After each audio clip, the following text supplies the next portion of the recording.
mwaka ki yebo olumala okutikira ovayo mwaka ki Makka e Madina? Alhamdulillah, nebaza Allah subhanahu wa ta'ala oyo yatusobozesa okubeera nga yatulonda mu batono abaliwo ekiseera ekyo okusobola okubeera nga tumalako University y'e Madina. Gwali omwaka ogwa 2000. Ndaba ekibiina kye nalimu awo. Ogwe mwaka alhamdulillah gwe nfuluma e Madina. Nfuluma e Madina nina okudda ewaffe e Uganda ntandika obulamu obupya. Kati awo watuuka batuterekeddewo engeri y'akabaga Shukuruti, embeera yali etyawo ng'okomyewo e Uganda? Ebindowoozo ebya Shukuru tubirabye wano ekyasa kino naye ffe mu myaka ebiseera tebyaliwo tewaliwo bya Shukuru. Engeri gye nakomawo nja kwebaza nnyo Hajjati Amina Kasule wewandegeya efamire eyo. Nsaba Allah subhanahu wa ta'ala abasasule mu musera kuko kye bankolera ku bulamu bwange. Paati y'obulamu bwange mu kibuga wano mu Kampala nyinza okugamba nti nyinza okugizimbira ku famire eyo, ku famire ya Sheikh Asu okubeerera ku Sheikh Kizza olw'ensonga nti bwe nali kenerabiddemu okubagamba nti bwe nali nkyasoma e Madina najjanga n'ensaaza e Uganda ng'olinnya kuko n'okomawo nga nninya ennyonyi n'enzija nga bannonda kola interview wali mu university be banaasindika mu kisibo mu nsi yonna. olwonna kuteekamu akasente kati university bakuteekamu ssente bakuwa tiketi kasoyita interview yaabwe n'olonda ensi gy'ogendamu. Eri abagendanga mu America, eri abagendanga waawe, abagendanga wa nze nakolondanga Uganda olw'ensonga nayinayo ekyebbeeyi kyange. Akati nga bw'osula akabonero ate nga ofunye tiketi ya bwereere ate nga oluusi bakuwa ne allowance, batuwanga allowance ezikuyambako wano singa oba okozemu. Bwe najja it was 1996 bwe ntandika okubeera nga nsaaza nga ndi eri mu university nga nva eri just 1 month for Ramadan. Yonna nga bagibawa Ramadan yonna nga ngimalirako eno nga ndi n'abantu bange ate nga nsaaza abantu bange. Era bwe najja omwaka ogwasooka 1996 nga bampadde ebbaluwa naye nga bansindise ku kitebe kya World Muslim League. Kyekina akakwata ne Saudi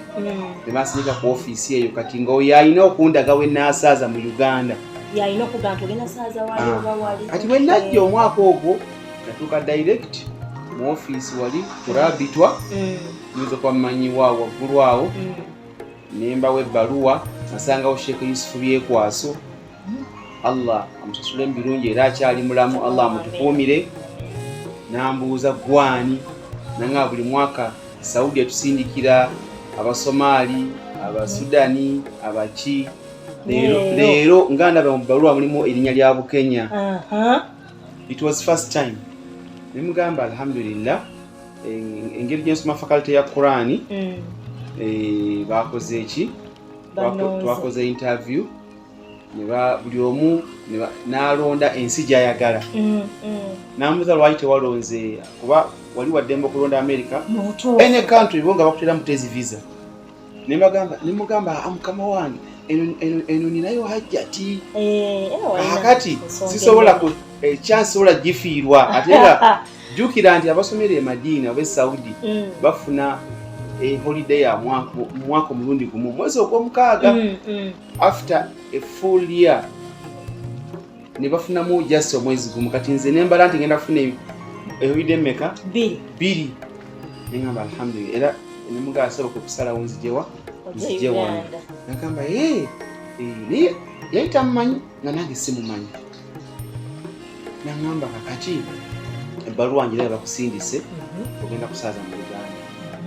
masjidi kijoyagala naye nakubuuza naye mugamba nze golaba nze ndi muntu wa mukyalo awo ndi muntu webugerere kati nze ejja kugamba masjidi yewaffe ku kitundu ewaffe kusaana onoogimpa yaseka busesi kati yategeera nti ndi muntu wa mukyalo nava mu kyalo ffe tuli ba mu kibuga ne bola abali mu bibuga muno abakoze ebyewuunyisa tebaali ba mu bibuga era bawulira nti yava e Masaka najja yava ye Kanungu najja yavaawa kizibu nnyo ogamba nti bamuzaalira Bwayise bamuzaalira Simanyi Wandegeya nti abo tebatutakola nnyo byafaayo n'ebyewuunyisa n'abagagga bawulira abagagga bafugge si bamuno beeyo akati ekyo nkireese nti saagala nnyo ampuliriza ogambe nti iseeka bulijjo tumanyi wa mu kibuga ffe tuli ba mu byalo eyo waffe tugenda ebisaana akati kyava tewaaliwo namasigalire tegaaliwo 1996 zino essimu zaffe zino zizze luvannyuma nnyo badde manyi waliwo obuseera ebyo waliwo landline nga waliwo landline ezaaliwo kati yatuma omuntu ti ngendere Wandegeya kompitire Seekakizza nze ndi mu ofiisi kwenzijukira tewali masimu yaga nti gundi jangu gende Wandegeya ku muzigiti oŋambire Seekakizza nti mwagala wano ku ofiisi era linaagenda n'ayita Seekakizza najja namugamba nti tufunye omugenyi okuva e Saudi Arabia agenda okusaaza mu Uganda naye chance gye tufunye ayogera Luganda ate ye Bukenya kati tendabanga masjid eyina facilities esobola okubeera nga zirabirira imaamu avudde e Saudi gwe basindise Wandegeya namugamba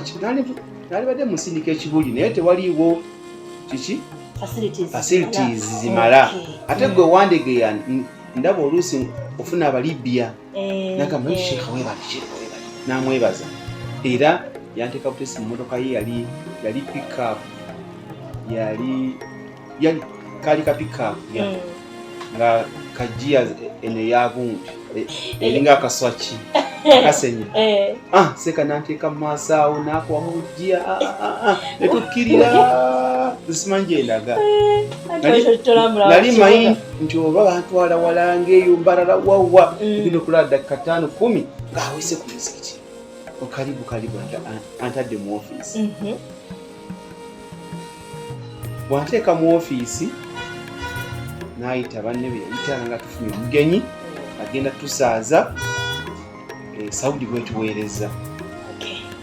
tutuuse e Wandegeya ne mukadde waffe Sheikh al-Kabir Sheikh Muhammad Kizza hafidhahu Allah mutukumire ya Rabbi mukadde waffe oyo tumwenyumiikirizaamu ne famire ya Kasulu okutwaliza awamu ntuukawo nga bwe nabagambye muze okutuukawo anyanyiriza bulungi alhamdulillah twali tubuzayo olunaku lumu Ramanzaani etandike infact yali etandika nkeera kati awo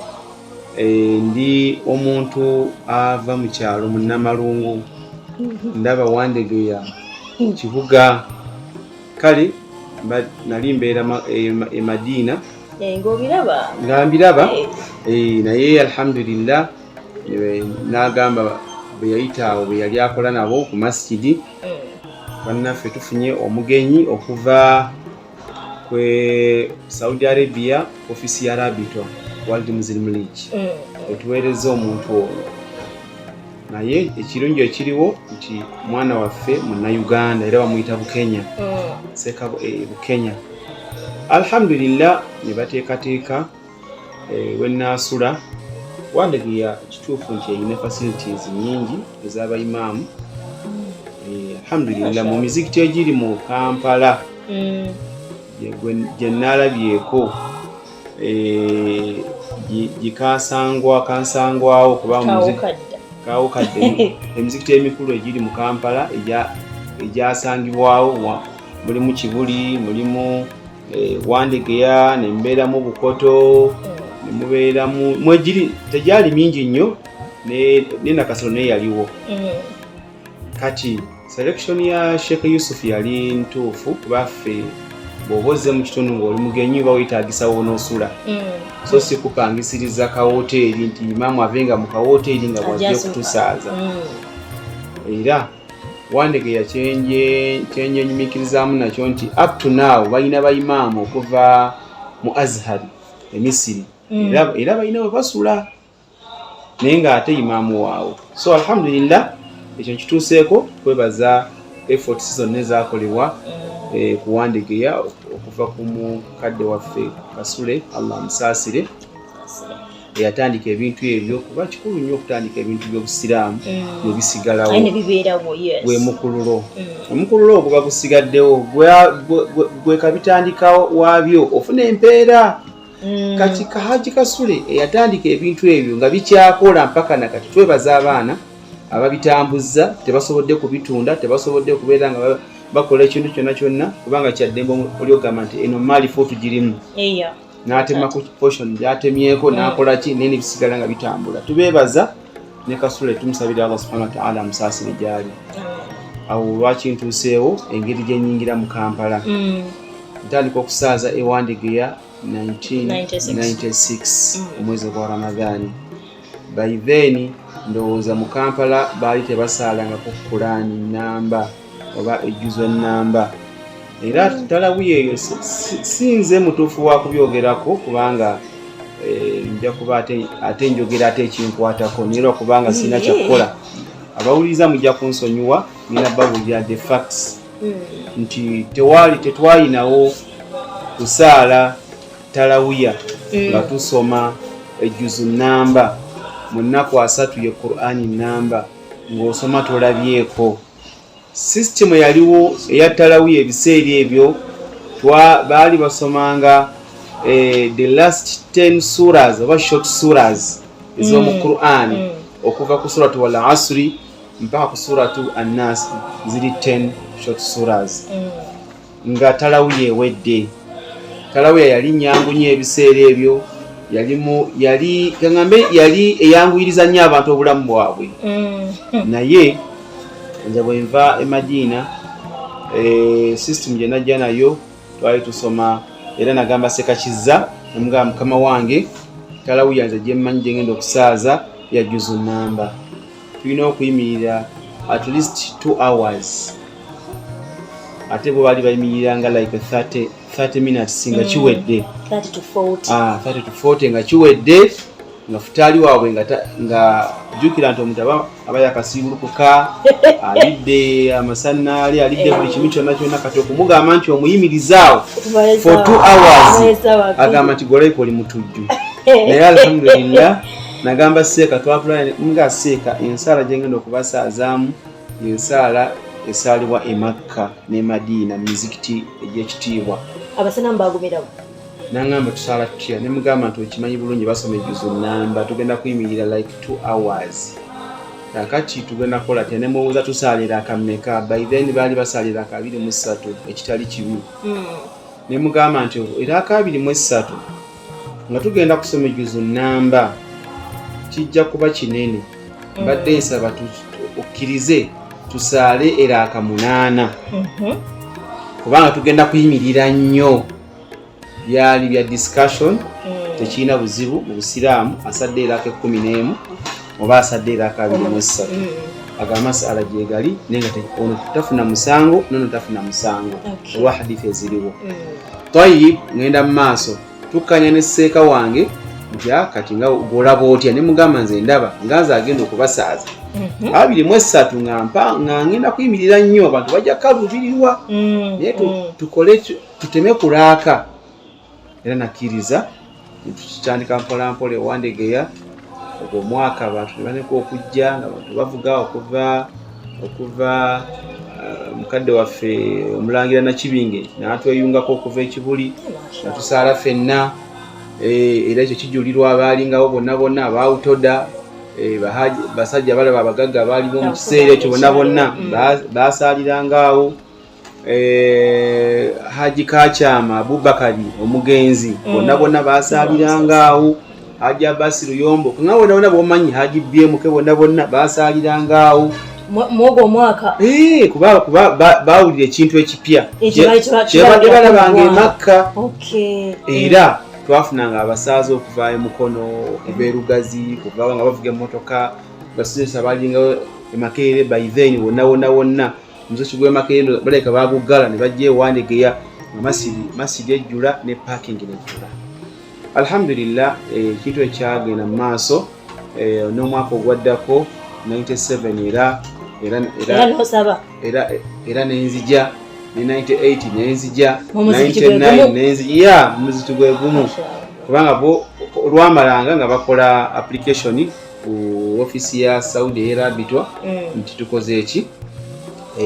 omugenyi waffe tumwaniriza era tusaba next year akomewo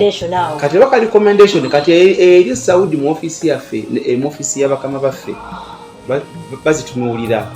baba batunuulira nnyo recommendation bwe watuuse Uganda ate yensi yammwe wabadde mu kukyakala wabadde mukola mirimu gya busiraamu kati recommendation bo gye bazimbirako n'okuwa allowance yo bamala kulaba recommendation ebadde eki era alhamdulillah nebaza bakadde baffe batuwanga recommendation nnungi n'entambula bwe ntyo mpaka 2000 wennakomerawo ddala nkomawo tewaliwo masimu era ne mu 2000 gali gaze waliwo seltero yaliwo ndowooza nga bagaba ekisimu ekyenkanakana omukono ekinene bwekiti nga buloka kale seltero yaliwo. In fact family ya Hajjati family ya Kasula mwita Hajjati Amina Kabunga Kasule ali mulago wali we nalinde ku kisaawo ku airport ndowooza nengeri gye nabategeezaako nti ansubira okuddira ddala kati maliriza okusoma alhamdulillah bankima ku kisaawo era sinza kyerabira mbebaza Hajjati nantwala mpaka ewuwe mu makaage nga nange nina family tuvuddeyo ddala forever e Saudi Arabia tukomyewo Uganda okunoonya obulamu kyenerabyemu katono kyembuuseemu tibwe twali mu mwaka ogw'1999 nga tuli mu hijja alhamdulillah ne mu hijja era bwe twalingayo nze nali nsaazanga bannayuganda okuva lwe twakola hijja eya 96 eyali hijja ey'omuliro gye banyumyako yeeyo yali hijja yange esooka ate yali hijja ey'omuliro omuliro gwakwata mu Mina tents zonna nezijja abantu ne bafa baali bangi nnyo basajja bakulu hijja bagimanyi obuuza hijja y'omuliro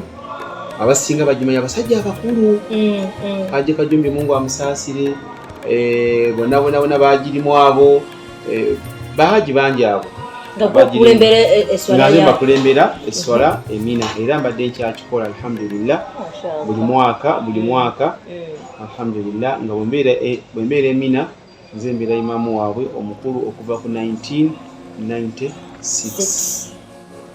mpaka gye tuli eno buli wembeerayo mu hijja tutambula ffenna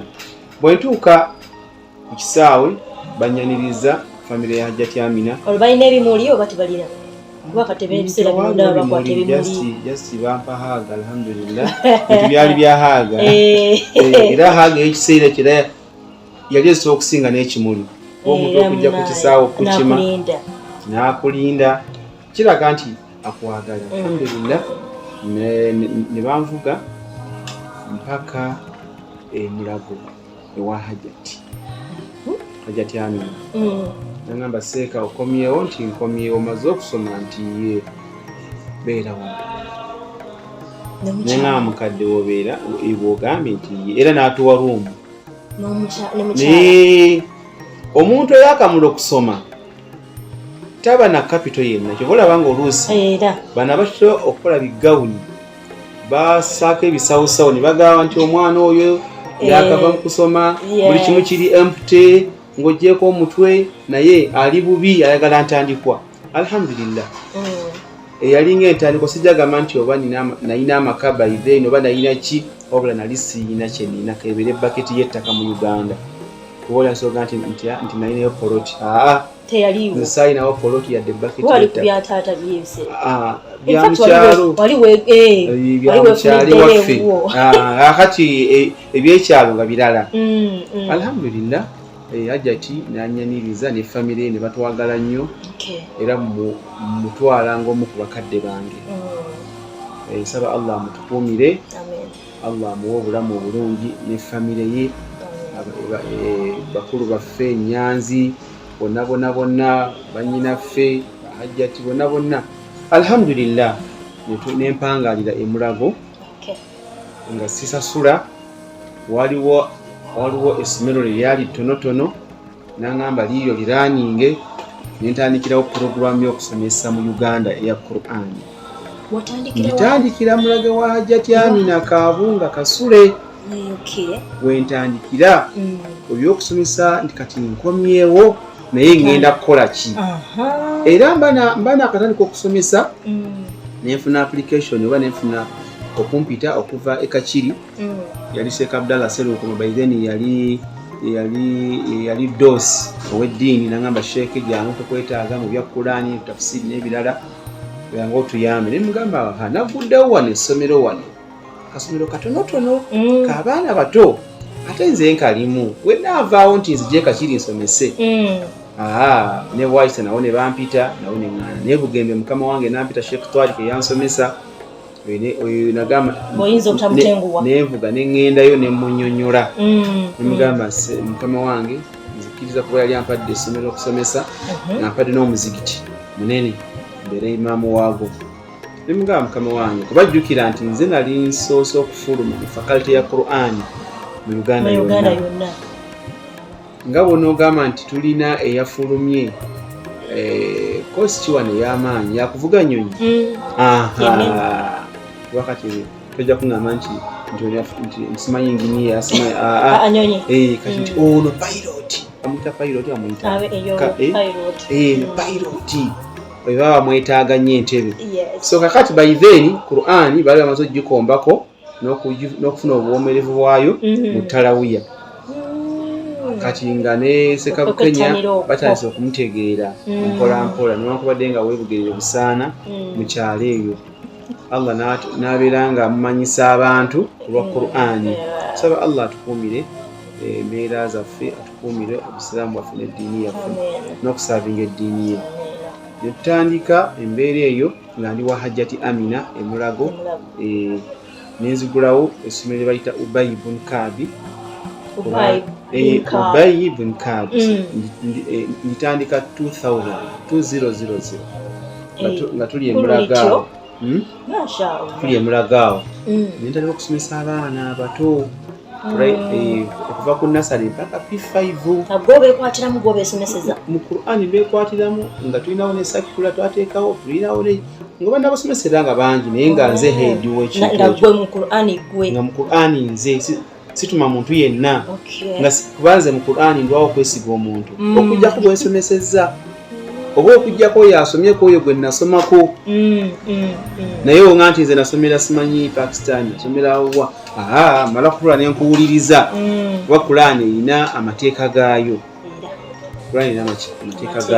kati nalwawo nnyo okwesiga abantu mu Qur'ani oba embeera gye nasanga mu Uganda nga Qur'ani yagayalirirwa nnyo ate tujja kunenya abaasookawo nga bwe nabagamba nti bakadde baffe abaasookawo bassa nnyo omulamwa ku akiida yenzikiriza bassa nnyo omulamu twebaza bakadde baffe abaali Nakasero basheeke Rutaaya basheeke Ziwa basheeke bonna basheeke abatandikawo Nakasero okubeera nga omulamu bagussa nnyo ku akiida n'okusaala n'abakyala okwebikirira eyo rolo baagikolera ddala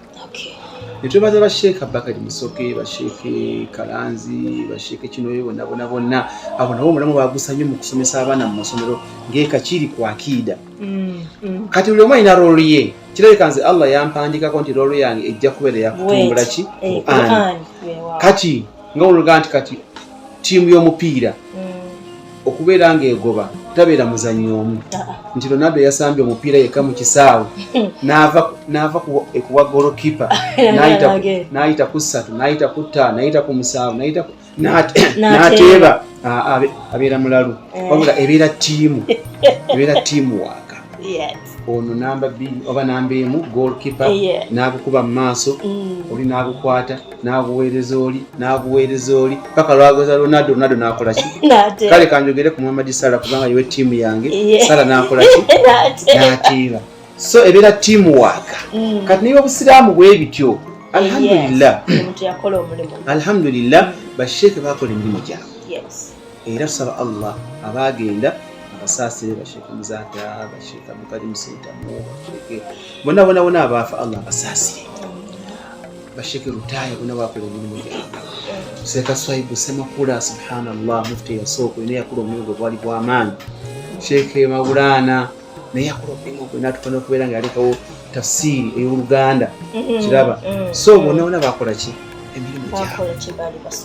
Tiimu ey'obusira erina kubeera teamwork. Kati nze gaapu gye nasangawo yali ya Qur'ani. Allah n'ansaasira era bwe ngenda e Madiina nalwana nasaba nnyo sijaga nti nalwana nnyo wabula nasaba nnyo Allah ansaasire nyingire fakalite ya Qur'ani ntegeere Qur'ani kyeki era essomo ki. Allah n'ansaasire era byogeraku mu patisi ezasooka nenjiyingira nengisoma nga nina tageti yange era kikyenjagala. Allah n'ansaasira nenkoma wano e Uganda wadde nali nafuna chance nga ndi mu mwaka ogusembayo nina abantu banakuba nabo hijja nga bannayuganda babeera Boston ne bansaba ngende ewaabwe tutandike programu za Quran e Boston. It was 1999 mu hijja yennyini eyo ate era ye hijja yemu era Sheeke Kizza era muyansabira tibwokomawo ng'omaze okusoma pulaani zo ziri zitya ne mugamba nanga njagala ojje obeere imaamu w'Ewandegeya. Ate era nenfuna ekigezo Seeka Kakeeto yali amiru ddawula by then naye n'ansaba nti njagala ojja obeere imaamu wa Nakasero. Nenfuna nkiyita kigezo nti Nakasero ensabye ne Sheeke mukadde wange ansabye Sheeke Kizza. Of course oteekeddwa okuba nga respectinga mukadde wo. Nembeera nga respectinga okusaba kwani kwa Sheeke Kizza w'Ewandegeya. Boston wo nasooka nenkansolingawo kuba baŋŋamba tugenda kukuwa buli wiiki tugenda kukuwa $1,000 ogwa $1 nga naye baŋŋamba sibitegeera sibiwuliranga nako nga sibiwuliranga nako nga ndabanga abafere ne mbagamba mwe lwaki mwagala okunfeera nga nkyali ng'ennyingi ze wali osinza okukwata zali ebitaalo bye watwala nga nze manyi ssente nga zino ezaffe eza bulijjo $2,000 ezo nga bwe tutambulira ezo $1 kiki nga sibitegeera. So kakati ne mbagamba nti mwabe Boston sijja kubalimba sijja kujja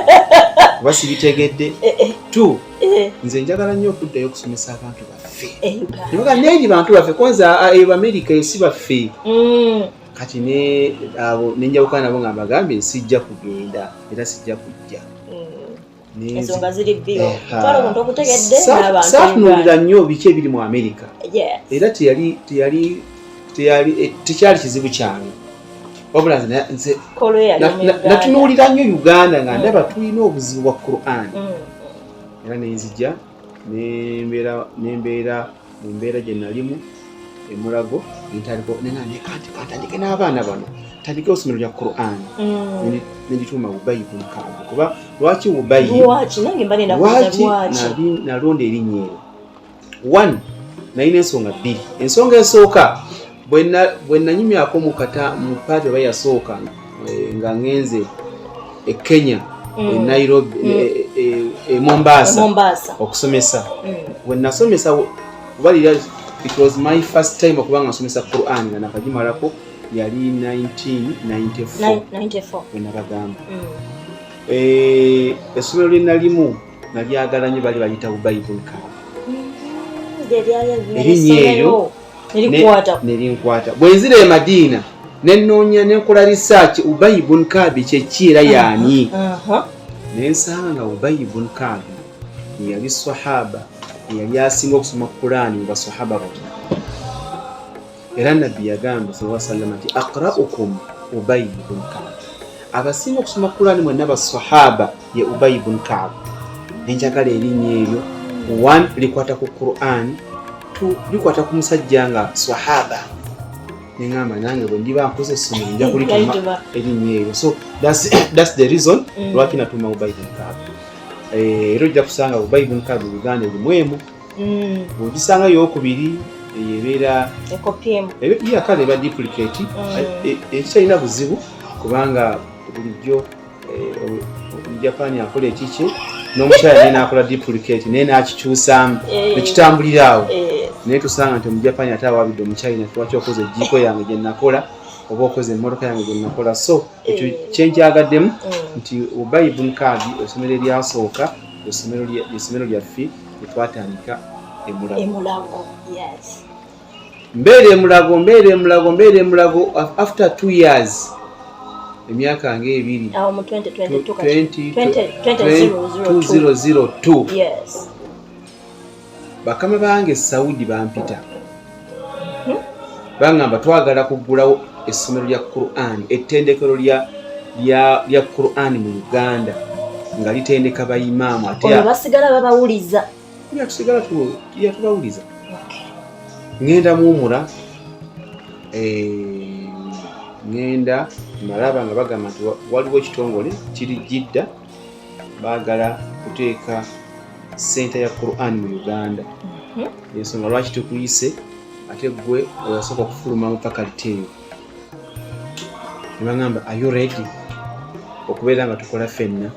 embaga sikinako buzibu kubanga already natandika dda gyendi naye lwakubanga ebyange biri underground byaffe byakwetaasa kati ate biri nfunye ebyaki abagenda okubeera nga babiteekamu akasente nga tukola puroguramu nga babanga nti kati genda onoonye ekifo ekyokupangisa tuze kupangisa tiye nga kiri mu langi ki kinga tekisukka $1,000 gwe bangambako mu America bazzemu okwogera wano ekirabika gyeguli akati awo alhamdulillah nga nzija eyandi okumpi yali Sheikh Rutaya yali mukwano gwange Allah amusaasire Allahumma ighfir lahu warhamhu Sheikh yali mukwano gwaffe nnyo abawuliriza Akatandika ne bambanga batabani ba Seeka muwuliriza Akatambi munoonye nnyo mikwano gya Seeka kubanga nina ebintu bye mmanyi Seeka bye twayogeranga naye bingi nnyo awakanga mpita nambulako najja yalina ekifo kye wali ku LDC wansi waliwo essomero lyali yateekawo n'alijjawo n'osigalawo ebizimbe bwe mutuukire n'agamba Sheikh Bukenya tekirina buzibu fact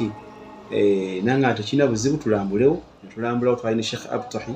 Abtahi Sempiri oyo mukulu wange yansooka e Madina namusangayo ng'ali mu mwaka gwa 2 akola Supreme Council ate akola n'aba Bina Foundation alhamdulillah tugenda netulambula ekifo ekyo kyali kizise nga era omanyi nti batakolera Seeka nangamba ekifo kino kitereeze nemubuuza sente mmeka nangamba ezange zirambula mu $1 kuba ekifo kiri mu kibuga koze ekyo $1 nali ngiwuliddeko ogamba kiseeka nga nange njogera ndi mugumu nangamba njagala $1,200 omwaka nemugaseeka mbadde nsaba ojjemu 10,000 ezo zokka kubanga bali bakama bange manyi kye bakola kye batambulira gwali $1,000 gwabo obwanga gwamwaka banga tosukka omwaka kati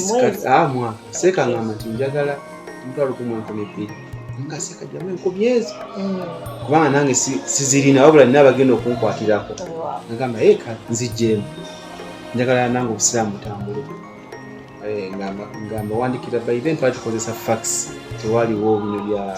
simanyi WhatsApp fax zezaali zikola oba mwali muzibuddeko fax kati fax ezo tuwandiika ngenda ku post office